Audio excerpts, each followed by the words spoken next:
De hora em hora a gente faz um controle na caderneta de entrada, onde, por exemplo, a minha mãe fica nessa parte da entrada, nesse artigo ela vai colocando. Então, por exemplo, no outro artigo que eu tinha aqueles pontos, com umas operações a mais, estava colocando uma média de umas 260 peças por hora. Era a capacidade que estávamos almejando e a capacidade que a gente sabia que o grupo ia tirar. Como é que eu sabia? Porque eu tinha os técnicos.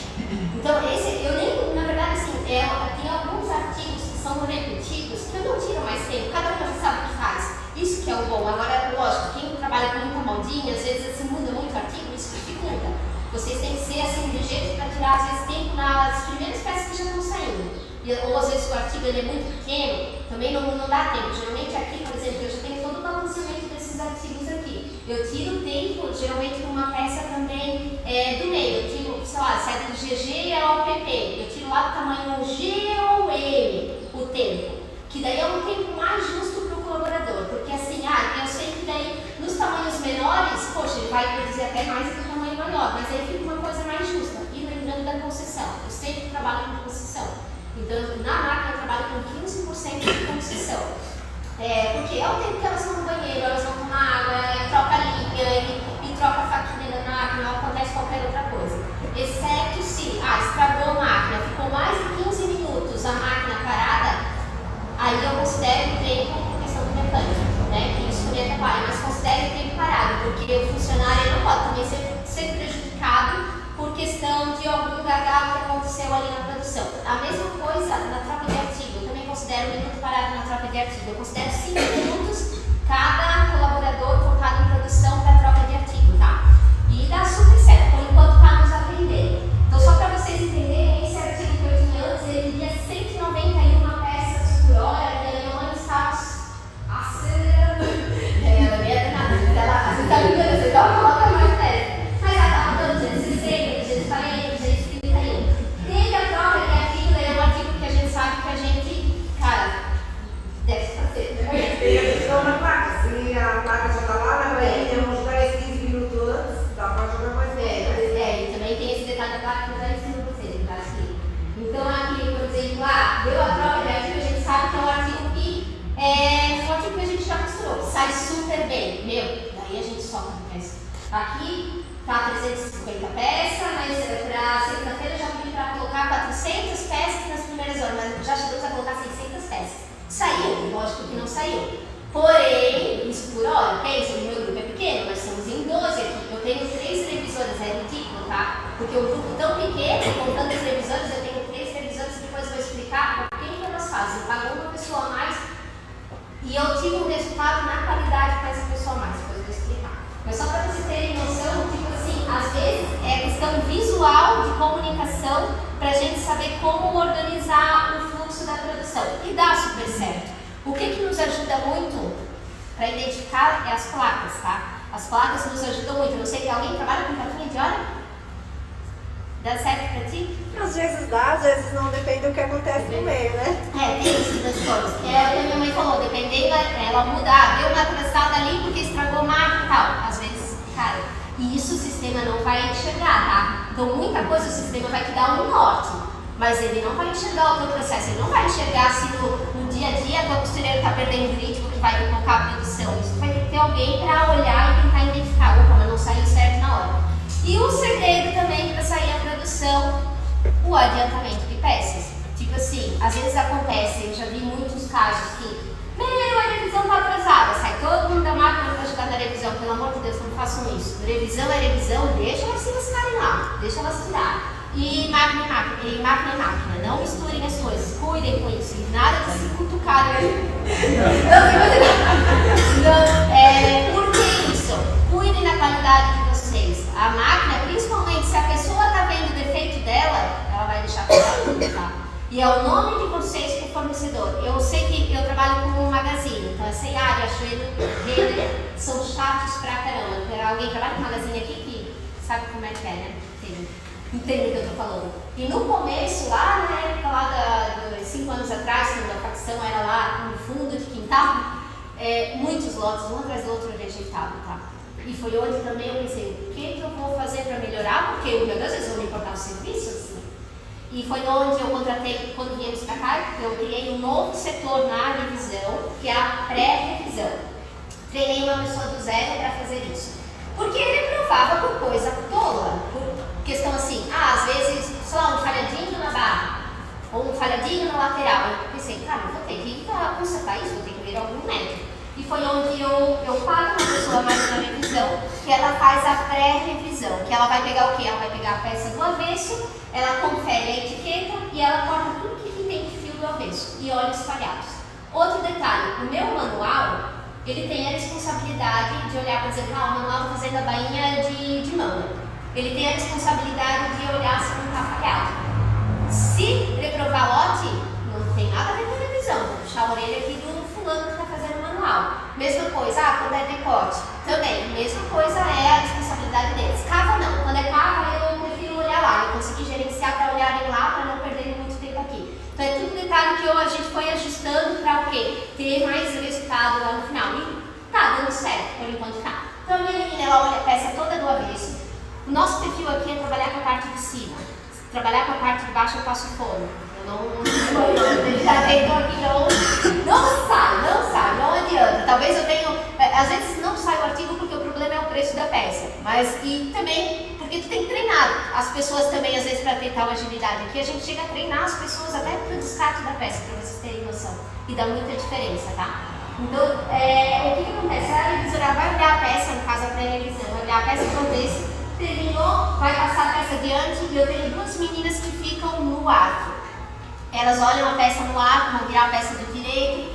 Eu já treinei elas, eu tive que ir para mão de obra, tive que eu testar para ver se era possível fazer no tal tempo. Então, assim, eu sou a referência que, cara, dá. Se eu consigo, tu consegue. Eu sou desse tipo assim. Então, é por isso que eu treino as meninas.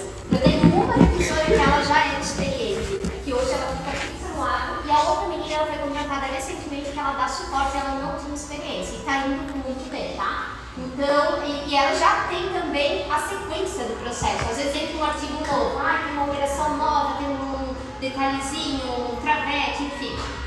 Também, às vezes eu vou pro arco, vou lá testar, não, assim, não, começa dando assim, começa lá, tira um tempo meu para ver como é. Às vezes eu peço delas para tirar um tempo meu para eu tentar achar uma maneira mais rápida e mais eficiente e que não passe o processo com falha. Então, muitas vezes eu tenho que treinar, ou no caso a líder de vocês, para testar para ver se dá certo.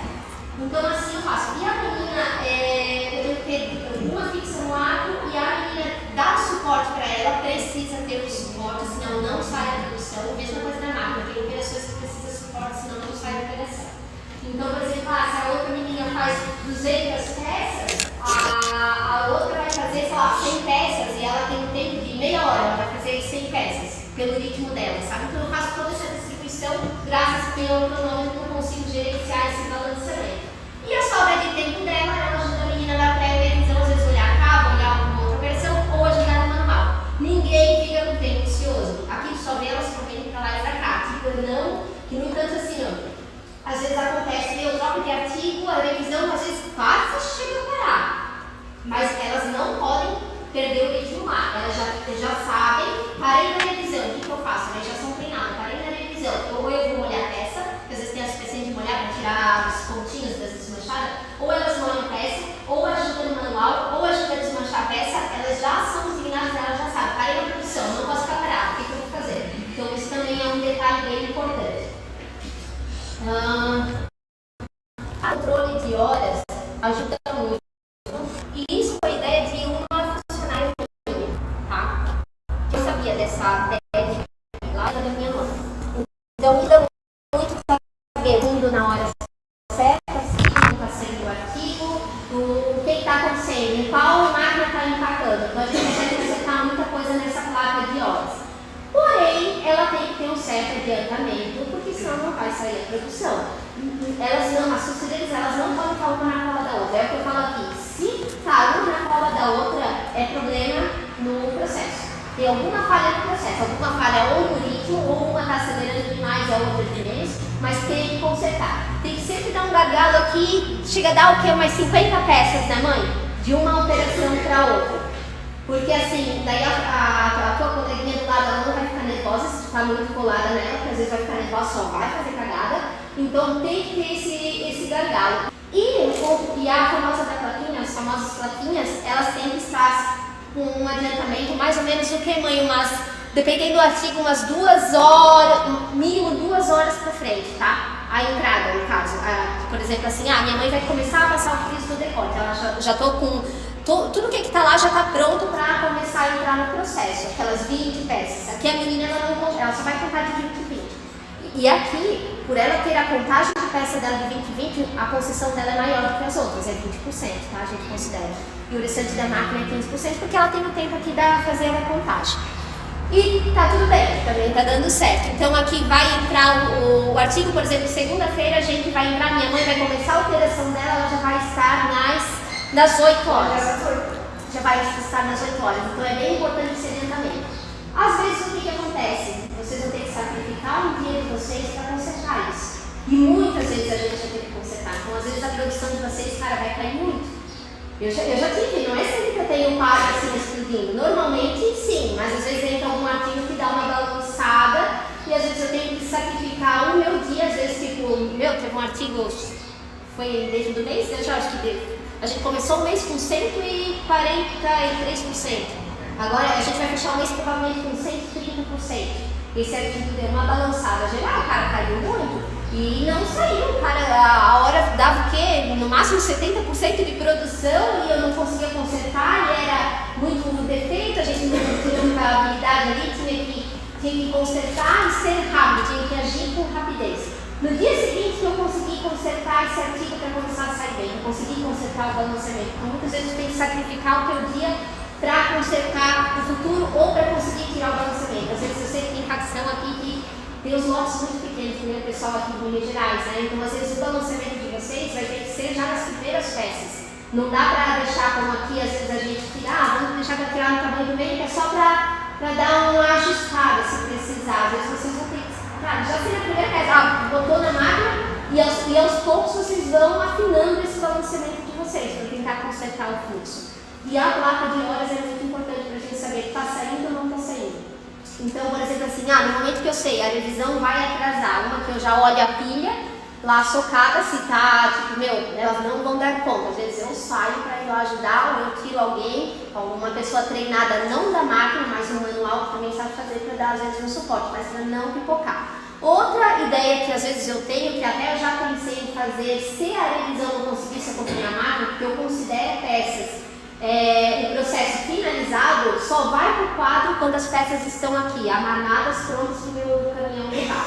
Então ela já tem que estar costurada, revistada, inspecionada, que todo dia a gente tem inspeção aqui das magazines, do nosso fornecedor. Quando está pronta aqui, elas vão para o quadro. Tá? Então é assim que funciona o fluxo. Porque assim, também, não é qualquer pessoa que eu consigo jogar aqui para trabalhar no grupo nessa produção. As meninas também foram muito treinadas na questão que eu falei, descartar a peça, a gente é tudo segundos aqui. Porque elas têm noção da cultura que, cada segundo que eu perco, às vezes é uma peça a menos no nosso quadro e vai faltar no meu bolso. Hoje elas têm essa cultura. E é legal que cada pessoa que vem trabalhar, elas também tentam passar disso também. Então elas, por exemplo, foram treinadas a descartar a peça de um jeito diferente, não pegar a peça, não deixar, às vezes, não pegar a manga mais próxima da máquina, a peça mais próxima da máquina, vocês deixam lá, por exemplo, na reta. O Jorge tem o costume de fazer o pespontar, ele deixa a peça na máquina. Eu tenho costureiro que consegue a mesma produção dele, pegando do colo, tá tudo bem, se ela conseguir a produção, tá tudo bem. Porém, se ela não conseguisse a produção, eu iria testar outro método com ela. E também isso eu deixo bem claro na entrevista. Talvez teremos que analisar os teus métodos e mudar o teu método. Porque aqui, eu sempre deixo bem claro, eu trabalho com métodos e tempos. Então, às vezes, a gente muda o método para ganhar tempo e para sair peça e para ganhar produção. E para o teu bolso também encher. Então, eu deixo muito claro isso também na contratação, para não pegar desprevenido também o funcionário. E dizer, não, eu aprendi desse jeito, só vou fazer desse jeito. Não é bem assim. Então, eu já deixo claro isso para depois não ficar endurada, dizer, não, eu vou fazer, eu aprendi a vida inteira assim, não quero mais fazer. Ou fica, com aquele clima pesado. Então, eu já deixo isso muito claro. E se eu vejo que tem alguma resistência, chamo no escritório, eu converso, eu mostro os números, eu faço o funcionário entender o porquê que não dá para pegar a peça desse jeito. Eu mostro com o cronômetro, olha, se você pegar desse jeito aqui, você consegue tantas peças, se pegar desse jeito assim, você consegue tanto. Um exemplo para vocês, foi recentemente que a gente fez essa mudança, porque o manual, se é muita peça dessa regata, por exemplo, o manual, ele fazia de qualquer jeito, né? Porque era volume, tinha que mandar a peça para frente e a menina, coitada, a peça não estava dando conta. Então, assim, ela fazia de qualquer jeito e mandava a peça para frente, a peça vinha para frente com a máquina. E a máquina perdeu muito tempo na costura para ajeitar a peça. Então a gente pensou, não, peraí, vamos mudar essa estratégia porque está atrasando o processo. E batata, a gente tirou um tempo fazendo um manual do jeito dela, como sempre tinha sido feito, e um jeito que a gente olhou, opa, vamos tentar mudar, vamos tentar fazer um manual desse jeito aqui, pegando a peça desse jeito aqui, e assim, que foi o Jorge que treinou, porque eu ainda não peguei esse jeito, tenho que aprender a fazer. E deu super certo. Quantas peças a mais, Jorge, a costureira conseguiu fazer? 100 peças a mais na lateral, só de posicionar o manual, posicionar a peça do modo certo. Então, por isso que eu digo, métodos e tempos faz a diferença. E a gente fica, às vezes, a gente para analisar o que dá para melhorar, o que dá para ajustar para a gente tirar mais produção. E isso também foi um plano que a gente teve. Então, realmente, por isso eu tenho que ter uma manual fixa e uma suporte, porque a minha demora um pouquinho mais no manual. Mas eu prefiro o manual muito menos do que a minha costureira. Então, eu prefiro pagar uma a mais aqui e ganhar 100 peças a mais na produção do que pagar outra costureira, ou achar uma costureira boa do nível que a gente às vezes tem, do que eu prefiro sacrificar a operação ali do que, né, achar alguém para encaixar nessa operação específica. E deu certo. Então, por isso que deixem claro esses métodos. Avaliem os métodos, tirem tempo, vejam a melhor forma que é. E também avaliem o ritmo. Existe muita perda de ritmo. Eu não digo que a gente não perde ritmo aqui, claro que a gente perde. Chega no final do dia, a gente está morrendo. Meu Deus, roda gaita, assim. Mas tirem o tempo e sempre pensem em colocar mais peças no começo. Né, quando tem esse giro de produção. Cara, eu falei pra ele, às vezes eu falo, mãe, as primeiras horas só com peça. Dá-lhe peça, porque depois eu vou ajudar na produção. Se saiu, é lucro. Se não saiu, está tudo bem. A gente vai trabalhar sobre a capacidade, mas deixem claro isso para o funcionário. Então, aqui as meninas, assim, eu sempre deixo muito claro, meninas, eu sei que vocês acham, às vezes eu paro toda a empresa aqui, eu e o Jorge, para trocar uma ideia com elas. O que vocês acham? Às vezes, esse artigo aqui, vocês acham que dá para colocar mais, né? Eu não estou cobrando nada afora da capacidade delas, elas vão continuar na capacidade delas, mas o que às vezes a gente ganha num tamanho menor, ou uma hora que não teve puxos para arrumar, é lucro. Então, elas sempre concordam, não é? Tá com pau, coloca peça. Então, assim, e dá super certo. O resultado, por isso que o resultado vem. Porque essas peças, às vezes, eu fico com medo, às vezes, né, se fosse outro colaborador, às vezes eu ia ficar com medo de colocar, não, eu só vou colocar o que é da capacidade. Não, porque eles têm que se desafiar, eles têm que querer mais, têm que aprender mais. Outra coisa, a questão ali dos fuxes, vocês podem ver que eu uso uns cestinhos ali para identificar, né? Cada operação de problema. E isso, nossa, nos ajudou muito também. Essa ideia eu tive já quando eu era lá na facção da minha mãe, lá na casa dela. Porque, cara, era uma bagunça de fuxe que vocês não fazem ideia. E a costureira perdia muito tempo para procurar o que era o meu defeito. Então hoje a gente organiza dessa forma, tem as plaquinhas lá para colocar, tipo, mudou o artigo, apaga as plaquinhas, escreve, entra para a operação, isso ajuda muito. Então isso, só para vocês terem noção, quem que leva esse curso na máquina é a menina de suporte lá da revisão, né? Porque a menina do arco, ela tem que ficar fixa, ela não pode parar do arco, porque se ela parar no arco, não vai sair produção. E às vezes assim, acontece dela no banheiro, enfim, porque a gente sabe que vai ficar uns minutos a mais, a outra já cobre ela, sabe? Não pode parar o arco, porque senão a gente não vai, claro, a gente vai conseguir ainda mais de 100%, lógico, mas como a gente gosta dos 140%, mas é impossível. O controle de hora em hora que eu falei que é muito importante. Antes a gente, quando era a época da minha mãe, a gente controlava a produção só das peças no dia. Por exemplo, na época, meu Deus, a gente fazia 700 peças, eu acho, por dia, né? Claro, a equipe era menor. Então era só o que saía no dia e seja o que Deus quiser, né? E hoje, o que foi, Sandra? Deixa eu falar do nosso time.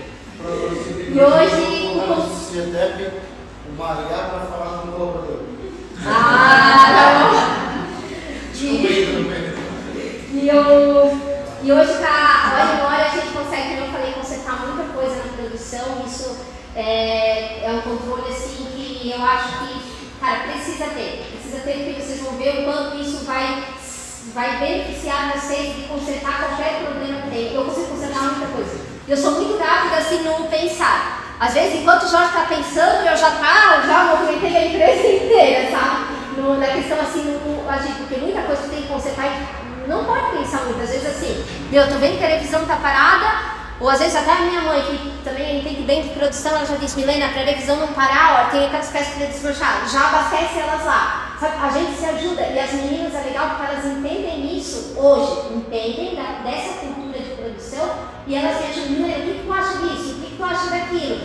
Olha, eu já tenho que entrar no próximo artigo, para vocês terem noção, para a gente conseguir fechar o nosso dia, a gente trabalha de sexta até meio-dia, né? Mas para a gente conseguir fechar em 146%, a minha mãe já estava duas horas, né, para frente, 2 horas adiantada, enquanto uma equipe, às vezes a gente tem que dividir na troca de artigo para não ter tanta carga produtiva. Então uma equipe está finalizando ali o artigo e a outra já iniciou no outro. Isso torcendo para não estragar a máquina nessas 2 horas, o bom, claro, seria se conseguisse 3 horas, 4 horas de adiantamento, ótimo, né? Melhor ainda. Porque a gente tem que prever, cara, se estraga a máquina. Às vezes se estraga a máquina e a gente perde dinheiro, porque tem que considerar, às vezes, umas 2 horas de máquina parada. E isso sai o quê? Do nosso bolso. Então pesa, o funcionário não vai sentir isso, mas a gente sente. Então tem que ser tudo muito cronometrado, por isso é importante o adiantamento de peças, até porque qualquer problema, às vezes vocês já pegam, quando vocês estão iniciando o processo, vocês conseguem dar feedback, às vezes, para o teu fornecedor, às vezes no friso. Cara, tem finalidade aqui no friso, o que vão fazer? Eu vou ter que falar com a inspetora e tal, até resolver às vezes alguma coisa, às vezes eles vão trocar friso, até às vezes mandam parar o artigo para trazer o friso novo. Às vezes você ganha um tempinho dele, então por isso é importante esse adiantamento de hora e esse controle, tá? Outra coisa que eu trabalho bastante, que vocês, eu não vou ter aqui, eu acho, mas eu tenho, o Jorge não colocou, eu tenho aqui, ali em cima, só levanta essa plaquinha aí, é placa o quê? Final de tamanho, eu tenho a placa, vou mostrar pro pessoal, essa placa aqui, eu identifico final de tamanho, eu identifico quando tem tonalidade. Tem placas de tonalidade que estão em algum lugar, que eu vou até pegar para mostrar. Bom, lá no sexto da frente, lá da cabo. Aqui. Final de tamanho e tonalidade. Então é tudo muito identificado. Agora eu vou falar uma outra coisa que eu mudei recentemente, que também estava me dando um gancho. A gente trabalha com muita tonalidade aqui, a tonalidade atrapalha, porque atrapalha as meninas na troca de friso e tal, e troca isso, troca aquilo, enfim.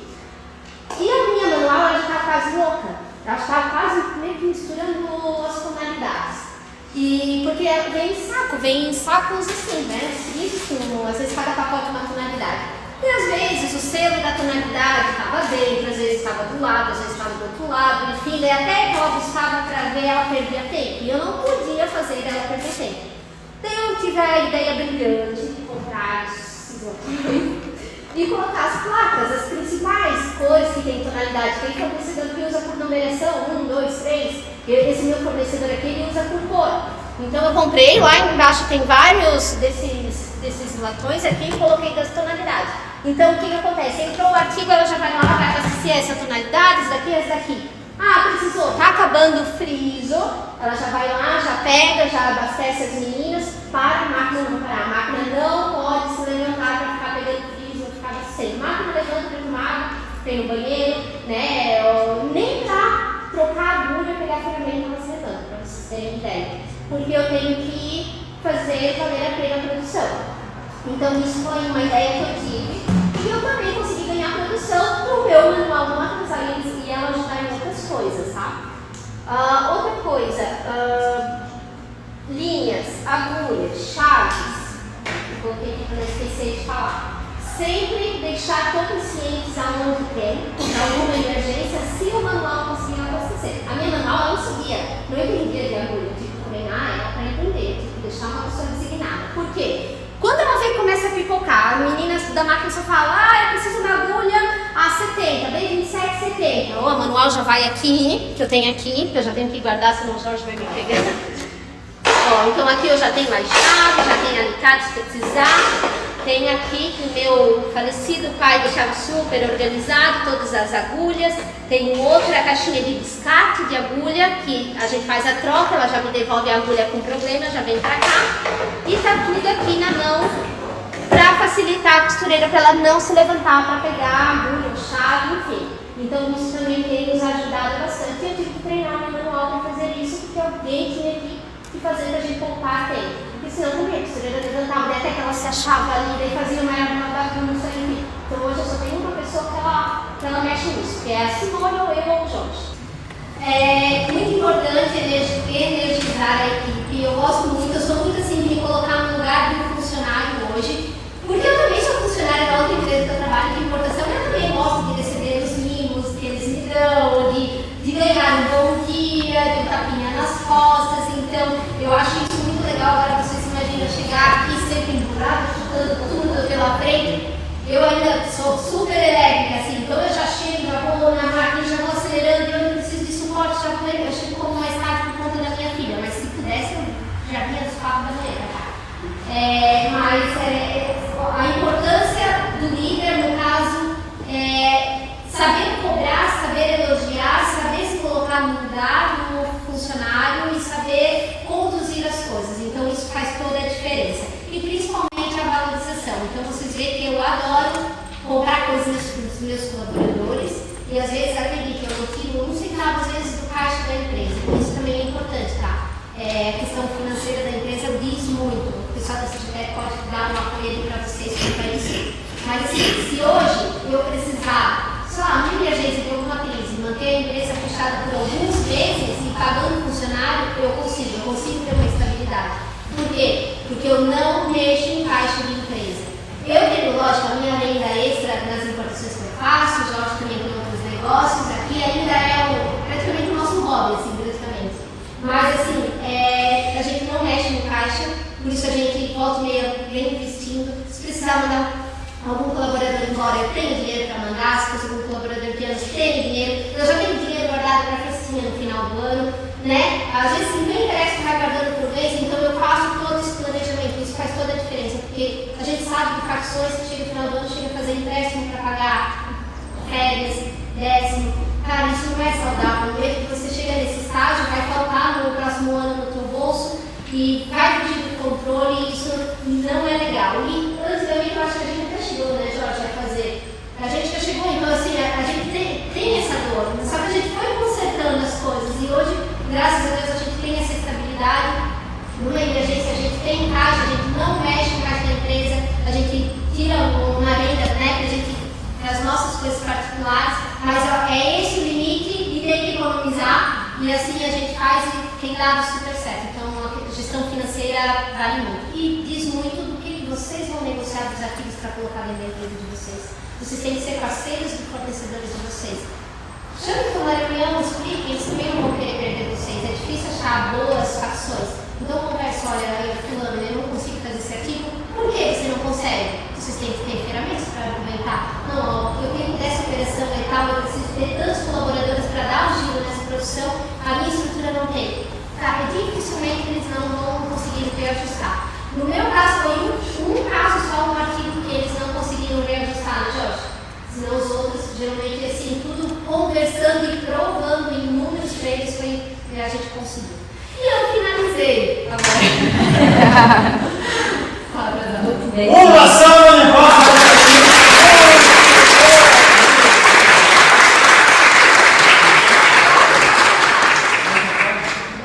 Ouvindo falar aqui, eu tive uma sensação que é uma única palavra, muito orgulho. Muito orgulho de poder ter você como parceiro nosso e uma história onde você vê que muitas pessoas entram lá para a CITEC, às vezes querendo uma fórmula mágica. Como que eu faço para melhorar a produção? Como que eu faço para manter a grade de produção? Como que eu faço para a minha produção trocar de artigo e não cair a produção? E aí a gente vê no dia a dia que o grande segredo é cuidar dos detalhes. Olha só quanto detalhe que a Milena trouxe para nós. E muitas vezes nós como gestores, a gente cansa de ficar cuidando dos detalhes. Então, assim, muito orgulho mesmo. Me lembro do dia que eu cheguei há uns 10 anos atrás, quase 10 anos atrás já, né? Uns 8 anos, eu acho, na casa, né, de vocês, e eu apresentei a CGTEC, apresentei o nosso projeto lá na cozinha da casa com o meu pai, com a mãe, o Jorge na época. E aí a gente começou, a Milena estava na importação, e a gente começou a fazer continha junto, né? Do custo do minuto, e como cronometrar, por que da concessão. Eu, quantas vezes a Milena ligou para mim, Sandro, como funciona essa concessão, o que é isso, o que é aquilo? Né? E a Milena, eu tive o orgulho de ensinar como cronometrar, como fazer os tempos. E hoje eu digo que o maior orgulho de todo professor, e eu me sinto muito orgulhoso de ter passado por essa fase como professor, é que o aluno se tornou melhor professor.